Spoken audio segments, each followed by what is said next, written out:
So, what is going on, guys? It is Crisis Diamago here, coming at you live and in person, and welcome back to Walking Dead Wednesdays. Today, I'm joined by my good friend Lego Rexo2, and he sounds as excited as he always does. So, guys, this week the episode was called Strangers, and a lot happened. But first, Lego, you weren't here last week, so kind of want to get your impressions on the season premiere. What did you think about the season premiere? Because I know this was probably my favorite season premiere of the entire series so far. So I just want to kind of get your opinion on what you thought about the season premiere, and then we'll hop into this week's episode. It was crazy to say the least, and it was highly anticipated. I know that much. I was waiting for it. I know. I was just on Yahoo earlier. I was checking my email, and they always have like the trending things and stuff like that. And it was saying about how The Walking Dead has already set so many records, and we're only the second episode into the season so far. So it's just crazy the amount of hype that this show is bringing. And the thing is, though, it's been hyped since season 1. Like, a lot of these shows take a while to catch on, but the fact that this show has been like hyped up since the very first episode is just crazy to see that continuing through. Now we're in season 5, and this show can go on as long as the comics do. So that's pretty cool. Like, it's pretty awesome to be a part of. So, like I said, this week was called Strangers, and we kind of got to see a little bit of the comic book coming back into the show here with Father Gabriel, the priest, the pastor, the whatever you want to call him. But pretty sure it's weird though, because he was wearing like a Catholic priest collar, but he wasn't like at a Catholic church. It didn't really make a whole lot of sense to me. I think it was like a Episcopal church or something like that.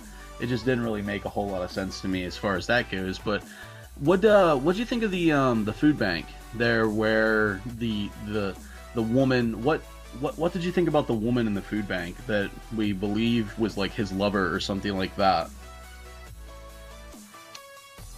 I don't know what to think about that one. He's just like, he sees her and then he just freaks out. Like, I gotta get out of here. Well, I think it was funny because I watched The Talking Dead afterwards, and the guy on The Talking Dead was saying it was kind of weird. Like, there was so much religious symbolism in this episode, and when he backed up against the wall, and a lot of people probably didn't pick up on this, but like he had his arms like straight out, and his head was kind of tilted to the side.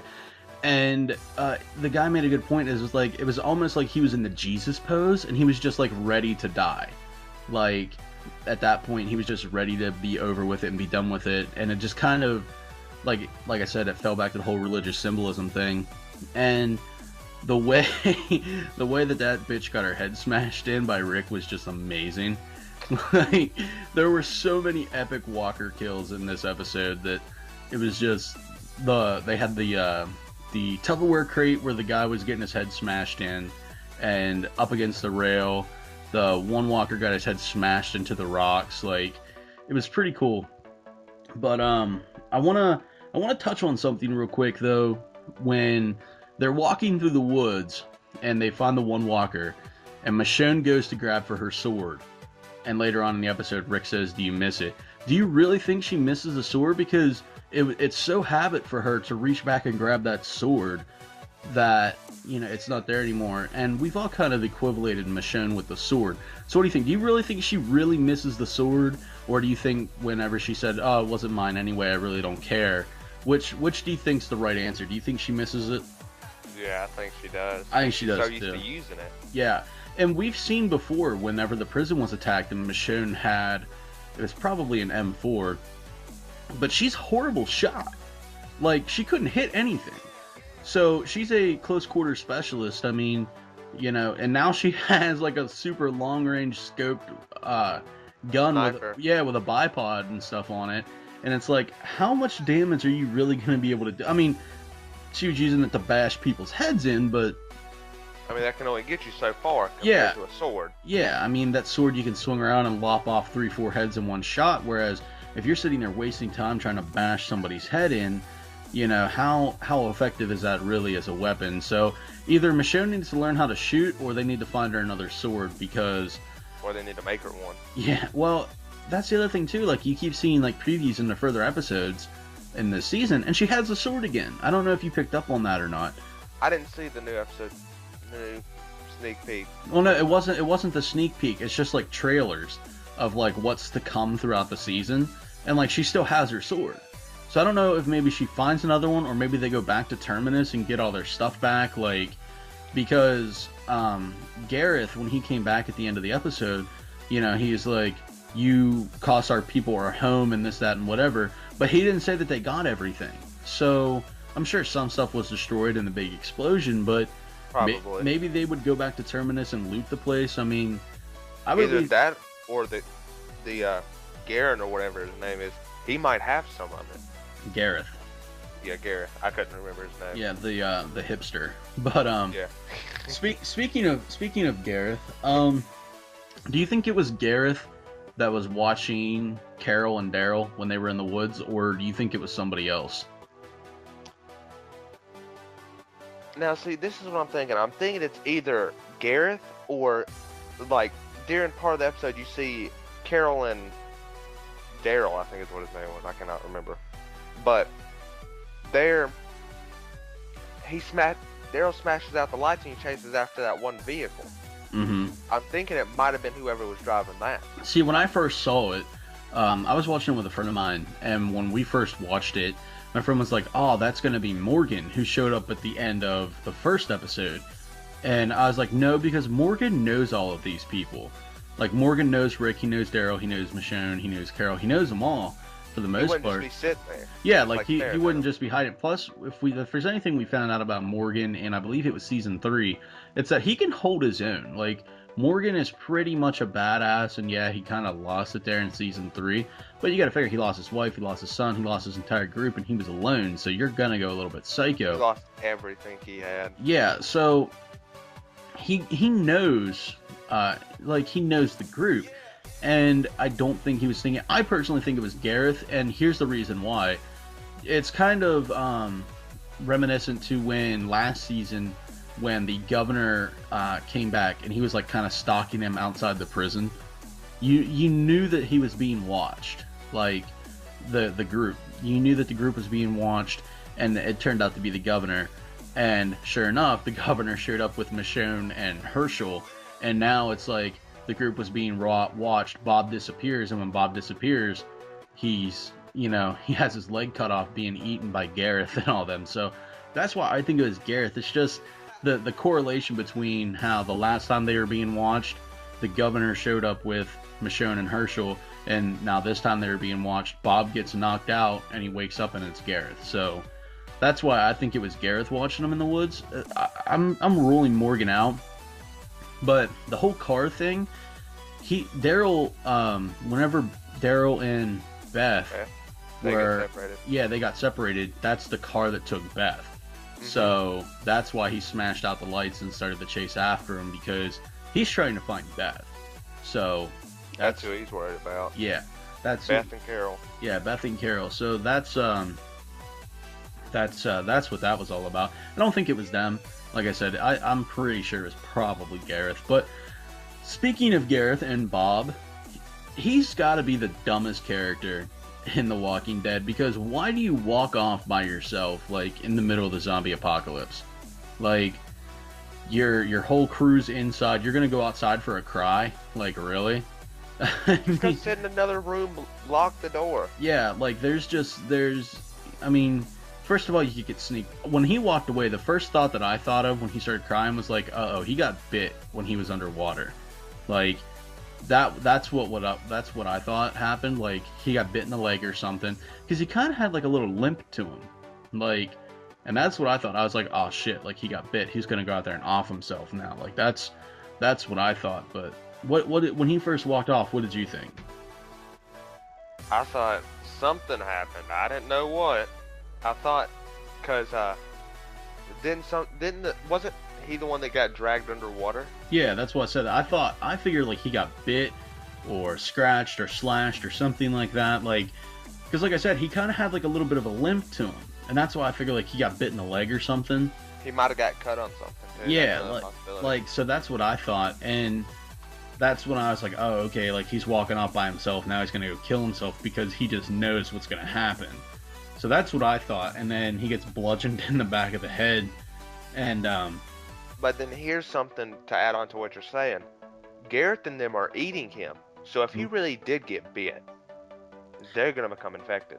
well, the thing is though, the virus is already in everybody. So, and But it's gonna accelerate. yeah, I mean, but they were already eating people before, so they're just weird, freaking hipsters, man. I mean, they're like Them hipsters though. yeah, them hipsters though, always doing what nobody else is doing, eating people and being cannibals and things being like that. douches in general. Yeah. So before we wrap this up here, what was your favorite part of the episode? That's hard to say. Huh. That's really hard to say. I really don't have the whole was good to me. I don't really have a best part. Well, I know my favorite part was whenever Rick and Father Gabriel are sitting there, and Rick's like, thank you for letting us use your communion wine and stuff like that. And Father Gabriel's like, well, it's not communion wine unless it's blessed, and there's nobody to take communion and all this.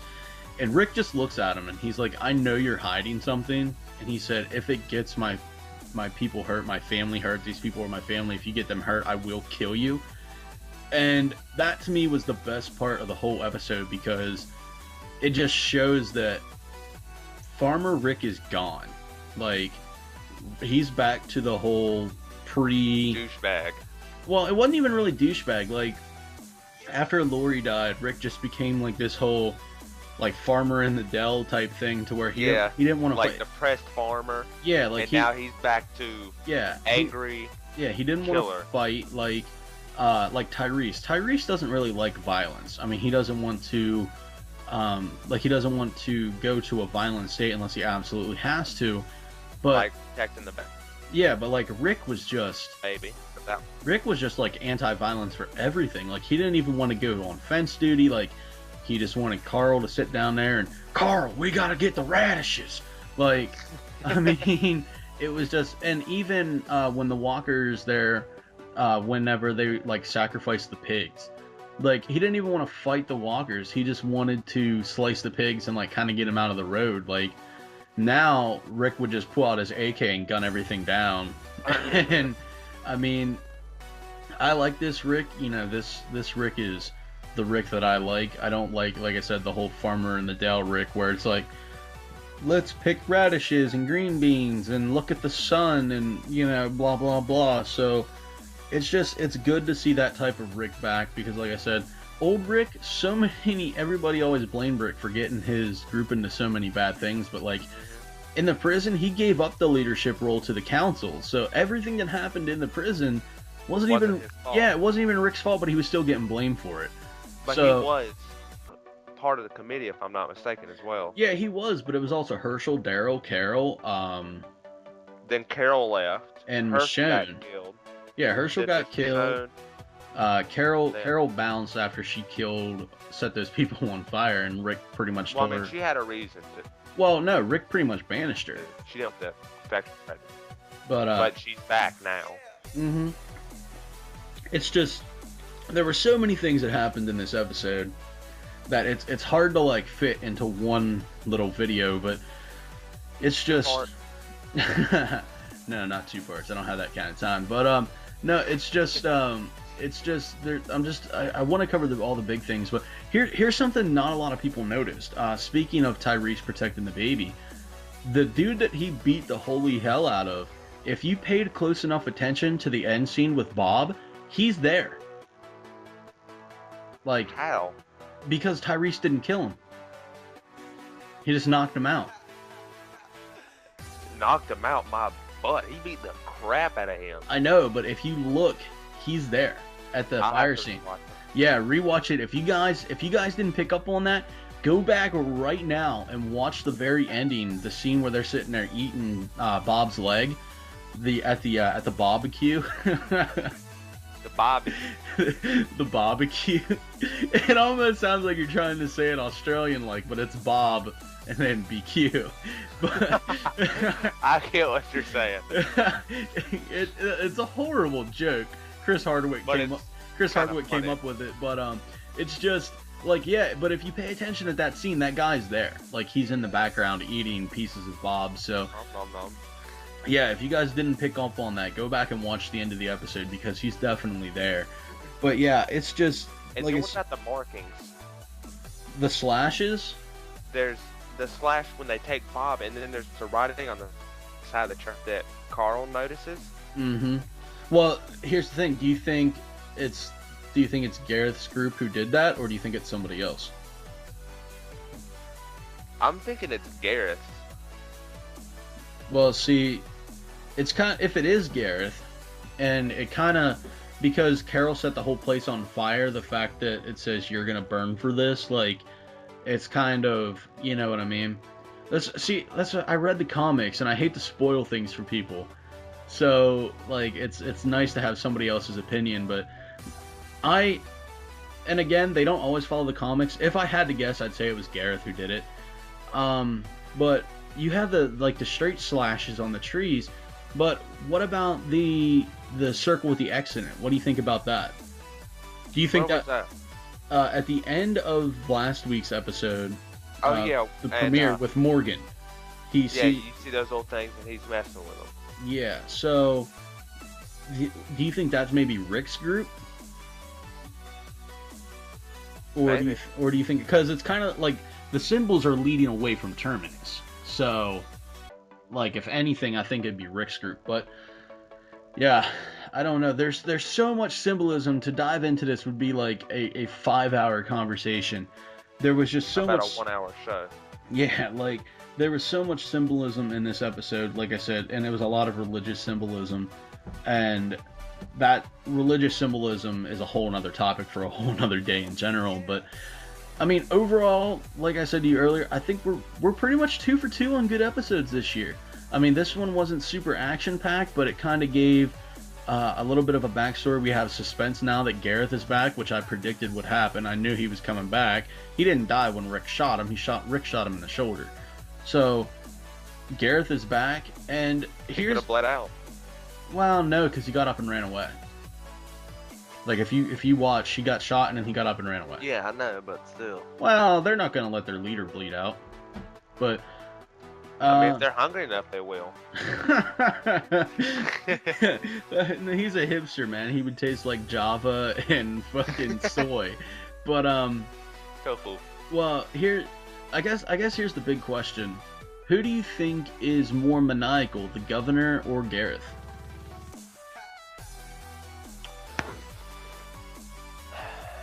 The governor didn't eat people.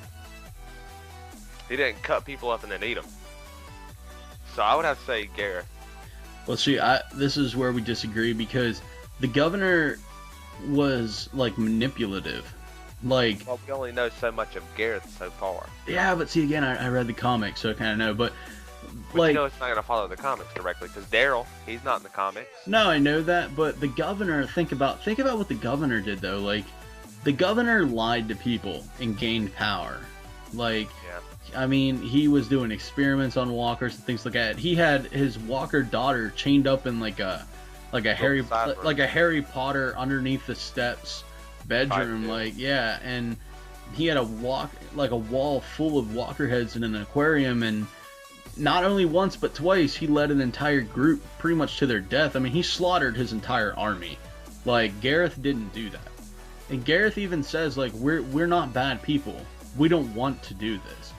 The governor wanted to kill people. Like, that's what the governor wanted to do.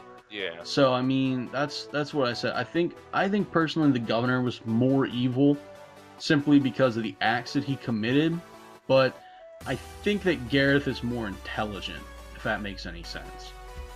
Like, I think he's not around killing everybody he sees. Yeah, like, I think Gareth is more intelligent, but I think the governor was more evil, more maniacal, and definitely more manipulating. So with that being said, guys, Lego, do you have anything else you would like to add here at the end of the episode? Well, there's one thing I remember from either last season or the season before. The governor is still alive, if I'm not mistaken. No, the governor's dead. What killed him? The Rick and Michonne were fighting him there. Well, it wasn't really Rick and Michonne. Rick was fighting him out on the prison yard.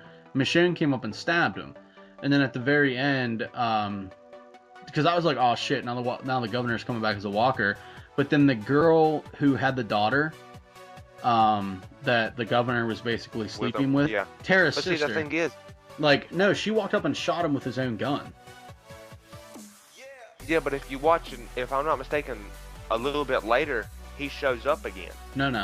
Nope, he doesn't. You sure? No, the governor's dead, dude. Because he's laying on the ground, and like it's always like in movies, like when an explosion or something goes off, like he's opening up his eye and he sees Terra's sister sitting there, and she has his like golden chrome gun, and she blasts him in the forehead, and then she drops the chess piece. What was the chess piece? Remember the governor and what was her name? Was it Megan? The little girl? I think her name was Megan. They used to always play chess. And yeah. She took his daughter? Well, it wasn't his daughter, it was Terra's sister's daughter. But like, she took a little marker and put an eye patch on it so it looked like the governor. And after she shot the governor, she dropped the chess piece. That's what you get, bruh. But yeah, so that pretty much wraps it up for this episode of Walking Dead Wednesdays, guys. As always, make sure you check out all my social media links down in the description below. This season is amazing so far. Like I said, we're 2 for 2 here. So, final thoughts here, Lego, before we wrap it up? Not that I can think of. Alright, guys. Well, as always, make sure whatever you do not feed the walkers. And if Daryl dies, we riot. And until next time, I'm Crisis the Imago, and I'll see ya when I see ya.